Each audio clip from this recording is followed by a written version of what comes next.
Қайырлы күн, сіздермен бірге Ауыл Ньюс және мен Айсана Қаһарман. Ауыл шаруашылығы күніне орай мемлекет басшысы Қасым-Жомарт Тоқаевтың қатысуымен ауыл шаруашылығы еңбеккерлерінің бірінші форумы өтті. Республикалық деңгейде алғаш рет ұйымдастырылған айтулы шараға 2000-нан астам делегат қатысты. Олардың қатарында ауыл партиясының өңірлік мүшелері де болды. Астанада жақсылық жасаймыз республикалық акциясы аясында мейірім жүре күні атты қайырымдылық концерті ұйымдастырылды.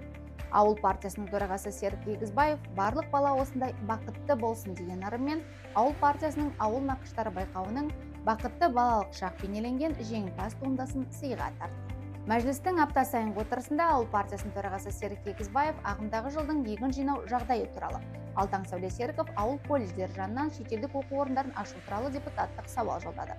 Сонымен қатар Жигули Дайрабаев ауылдық жерлерде спорт алаңдарын салу туралы, Анас Бақожаев жоғарғы оқу орындарының ынталы жастарын спорт жарыстарына қатыстыру жайында, Алтан Сәуле Серіков мүгедектігі бар спортшы азаматтарға жасалған жағдайлар жөнінде сұрақ қойды.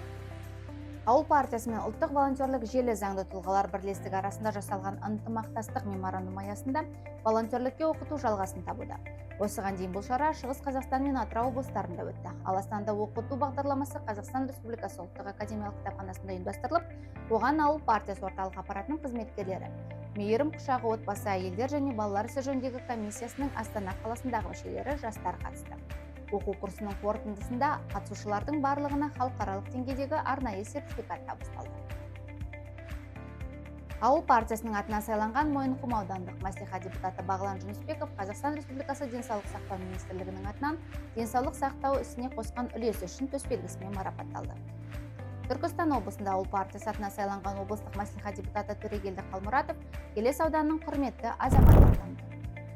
Жамбыл облысында Ынтымақ ауылдық округі Мәдімар елді мекенінде 5-ші жыл қатарынан көп балалы аз қамтылған отбасыларға тұрғын үйлер берілуде. Осы қуанышты сәтте ауыл партиясының Жамбыл облыстық өңірлік филиалының атынан тоңазытқыш, шаң сорғыш, қысқа толқынды пештер сыйға тартылды.